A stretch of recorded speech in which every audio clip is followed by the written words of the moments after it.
Figma just released an update that allows you to add the glass effect to any shape, and so here are 5 creative ways for you to use it.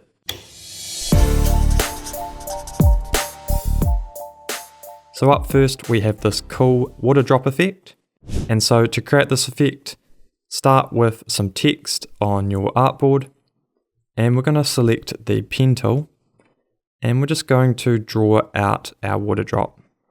So you can click and hold to adjust these curves. So I'm just going to draw out this large water drop, making sure to connect those final points. Now we're going to remove the stroke and give it a fill. I'm going to have the fill set to white and the opacity set to 2%. Now, selecting your water drop shape, if you scroll down, we're going to give it a effect, and I'm going to have the effect set to glass.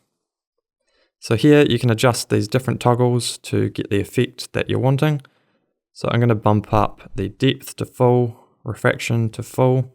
You can also adjust the frost if you want it a little bit more frosted, and the splay. So you can see when I reposition the shape over our text, we get these different refraction effects. Now, to make this a little bit more realistic, we're going to give this a shadow. So we're going to add a new effect and have this set to drop shadow. I'm going to increase the blur of our shadow and change the position. So I want it a little bit more to the right and a little bit lower. So something like that. And maybe we will just decrease the blur a little bit.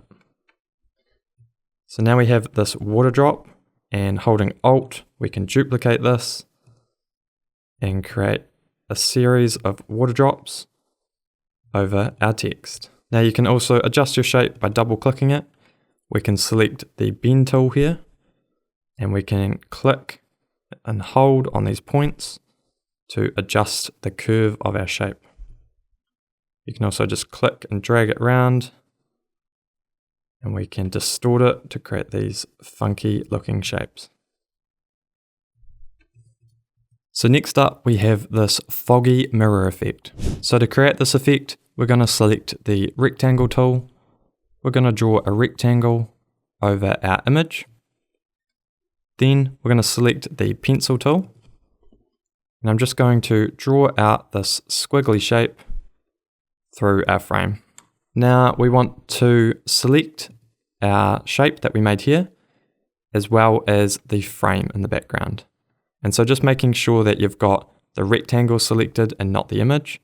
So I'm just going to select the rectangle here first, and then holding Shift, I'm going to select the vector stroke. Now if we go up here, I'm going to select Subtract. And you can see that hasn't worked, and that is because our stroke isn't sitting within our frame. So select your stroke. I'm going to hit Command X to cut it. Now select your frame, and I'm going to click Command V to paste it in. So now that's sitting within our frame. So we can select our vector shape here in our rectangle. Now following the same steps, we should be able to subtract that shape. Now finally, with our subtracted shape selected, we're going to apply the glass effect. So I'm going to start by changing the color of our fill to white, change the opacity to 2, and if we scroll down, we're going to add an effect, and I'm going to add a glass effect. I'm going to bump up the depth, and to achieve this foggy mirror look, we're going to bump up the frost. So you can adjust this as high as you want. I think I'm going to go around 85. And you can also play around with the splay here. Now you can also play around with the color of your mirror, which can add another dimension to your graphic. So here I'm going to select the fill. I'm going to select the swatch tool or the sample color here. And I'm just going to swatch a color from our image. And we just want to decrease the opacity down to around 10 or maybe 20%. And now we have a more natural looking mirror. At number 3, we have these glass cubes, which have this very retro look to them. So to create these glass cubes, I've started off with 4 different colored circles. And we're going to select all of these circles, scroll down, and we're going to apply an effect. This time we're going to apply a layer blur. And so I'm going to set the blur to around 100.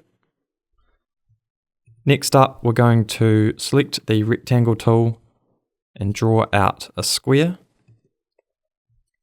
And I'm going to have my square set to white, opacity set to 2, and again we're going to add this glass effect.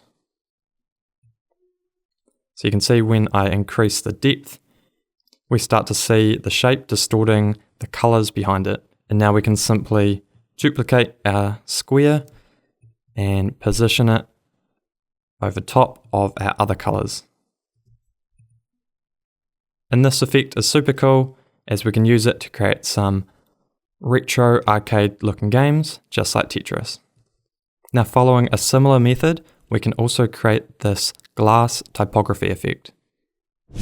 So to do this, add your text, and one by one select each letter, and we're going to go down to Fill, select Sample Color, and we're going to swatch out our colors here.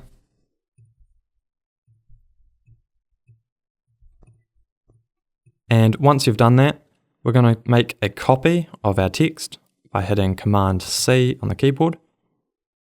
And now with this one, we're going to scroll down and we're going to give it a stroke. Have our stroke set to black or the same color as your background.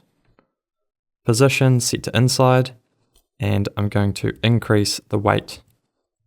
So we're basically reducing down the size of our letters. Now we're also going to go down to Effects, and again we're going to give this a layer blur.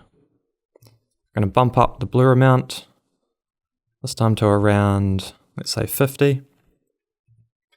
Now hit Command V to paste in your text that you copied before. And now we want to change the fill to white. And again, we're going to reduce that opacity down to 2%. And under Effects, we're going to select our glass effect. And so here we can play around with the depth to achieve different effects. As you can see here, play around with the refraction, which I like to have pretty high, the dispersion. If you want it more frosted, you can increase your frost and your splay amount, which I'm just going to leave at 0. And this creates this really cool frosted glass typography effect.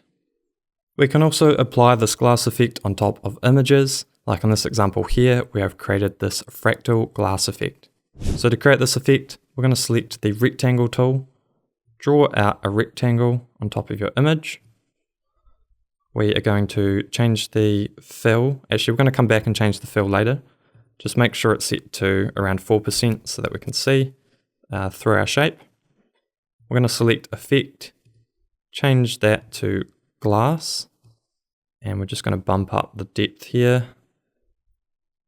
And we're going to change the light so it's coming down more from the top. Now we've got one piece of our glass here. Now to make this a little bit more realistic and add this kind of curvature to our shape, under Fill, I'm going to change this to a gradient. And we're going to have our gradient going from left to right. And I'm going to have 3 stops. Each stop is going to be set to white, with the first and last stop set to 0%. And now we can bump up the opacity, and you can start to see this little bit of a shine through the middle of our glass. So once you've created one piece of your glass, holding Alt, I'm going to click and drag to create a second one, and then clicking Command D on your keyboard, we're going to create a duplicate of our shape. I'm I'm going to do that all the way out to the edge. And now I can just select them all and reposition those. I can make them thinner or wider, whatever you like. You can also create this mosaic effect by adding glass squares over top of your image. And so following the same principles as before, we're going to select the rectangle tool, draw out a square, set our fill to white, opacity to 2, apply our glass effect. Again, if you want to, as you can see if we zoom in here, there's a bit of a stroke around our shape. So if you want to remove that, all you have to do is adjust the light.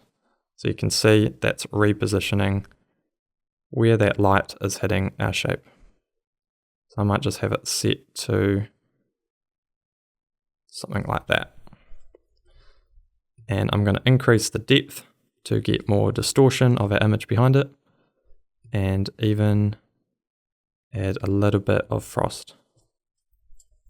And maybe some splay as well, although that's not really adding too much. So that's all good. So once you've created your square, I'm going to create a copy, and then again holding Command D on the keyboard, that's going to create our duplicates. Now we can select all of those squares, holding Shift and deselecting the background, and then holding Alt to create a duplicate, and clicking Command D to repeat those steps. And now you've created this cool mosaic effect. And so those are 5 creative ways for you to use the Figma glass effect.